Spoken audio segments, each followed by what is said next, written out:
Mesdames, Messieurs, bonsoir. Bienvenue à une nouvelle édition de notre programme direct. Aujourd'hui, au cours de notre débat, nous allons parler d'une journée d'activité présidentielle au cours de laquelle Monsieur le Président Abdel Fattah el-Sisi a inauguré un nombre de projets dans la ville de 6 octobre et le quartier de Sheikh Zayed.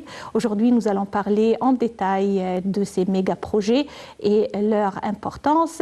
Et pour jeter un coup d'œil sur ce dossier, je dois vous dire que le président Abdel Fattah el-Sisi a inauguré ce matin un nombre de projets nationaux dans les secteurs du logement et également en ce qui concerne le secteur routier dans les régions de la ville de Sheikh Zayed et de 6 octobre.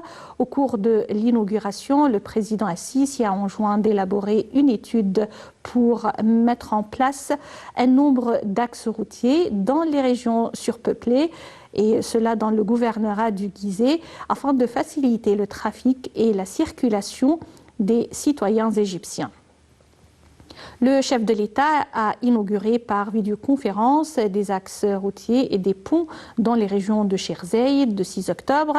Il a également inauguré le complexe de salles de Hassan Mustafa pour les jeux d'équipe et le handball dans la ville du 6 octobre. Il a ensuite effectué une tournée dans le projet de logement intitulé Gannet October ou le paradis d'octobre.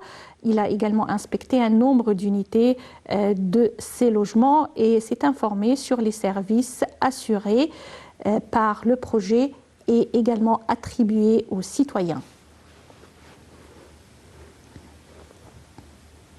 D'ailleurs, comme je vous ai dit, nous allons parler en détail de ce dossier. Nous allons approfondir notre point de vue concernant ces projets et nous allons regarder un commentaire concernant le sujet. Et également, nous aurions comme invité Dr Dalia Fathi, guide touristique et experte en économie, qui va nous parler de cette préparation pour la Nouvelle République. Mais avant d'entamer notre débat, on passe à une autre nouvelle. Le commandant général des forces armées, le ministre de la Défense et de la production militaire, le général d'armée Mohamed Zaki, a assisté aujourd'hui à la phase principale du projet des centres de commandement tactique Beher 21.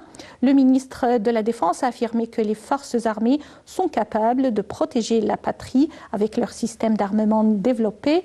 Beher 21, mené par la 2e armée, doit se poursuivre pour plusieurs jours dans le cadre du plan d'entraînement au combat pour les formations et les unités des forces armées.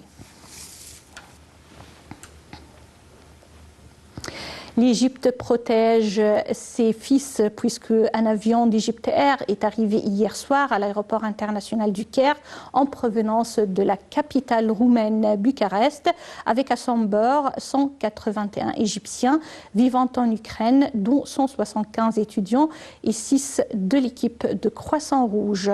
Ceci est survenu conformément aux directives du président Abdel Fattah el-Sisi afin de transporter et de ramener les étudiants égyptiens ayant traversé les frontières ukrainiennes vers les pays européens voisins.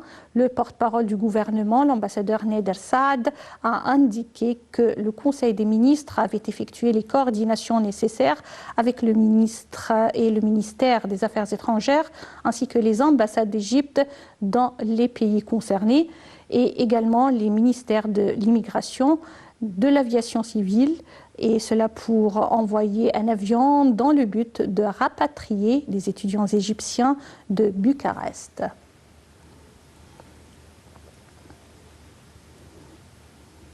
Juste une petite pause, puis on enchaîne avec notre discussion et notre débat pour aujourd'hui concernant les méga-projets qui ont été inaugurés aujourd'hui par M. le Président Abdel Fattah el-Sisi dans la ville de 6 octobre et de Sheikh Zayed.